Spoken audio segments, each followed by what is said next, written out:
love. The most beautiful thing in the world that you and I look for is love. I mean, you've heard the joke, haven't you? What do you get when you hear a country music song playing backwards? Well, you get your pickup truck back, you get your house back, you get this back, you get that back. All of country music is on love and it's on romance. My wife and I have been married for 47 years. Yeah.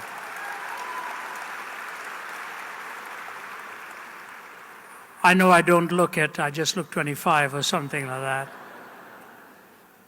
But you know what? I'll never forget the day I met her.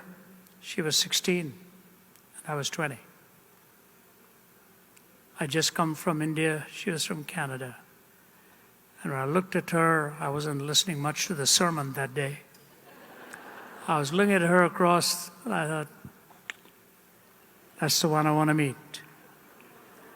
And strangely enough, she thought the same thing. And now, after 47 years, in fact, coming up in 2-3 months will be 48, as Margie and I have been wed. I want to tell you two things about love. It's hard work.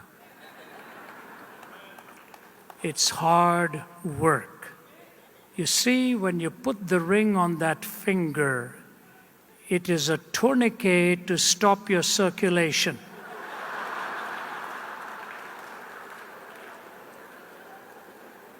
When you say yes to her, you're really saying no to everyone else. Do you realize it's the greatest compliment you pay a human being when you take them at their word when they say, I do? Do you realize that?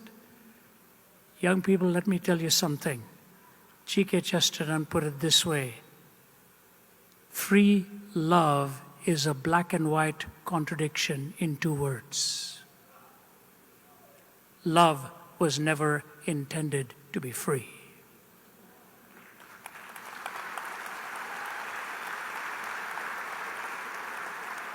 It is the nature of love to bind itself. It is the nature of love to bind itself. And the consummate expression is the most sacred expression of all, physically, which actually represents the spiritual consummation of 2 people saying, I do. C.S. Lewis says there are 4 kinds of love. Agape love, the love of God. Storge love, parental love, which is protection. Phileo, which is brotherly love or friendship love. Eros, which is romantic love. Agape, storge, phileo, eros. And the other 3 have no point of reference without the first. They have no point of reference without the first.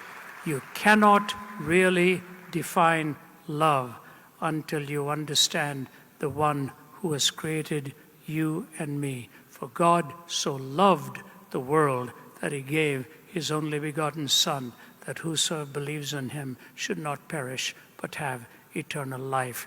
You cannot love without giving.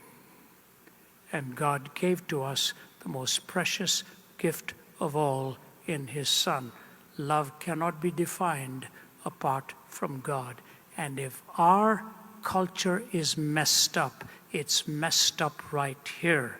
We have no longer a definition or a point of reference for love.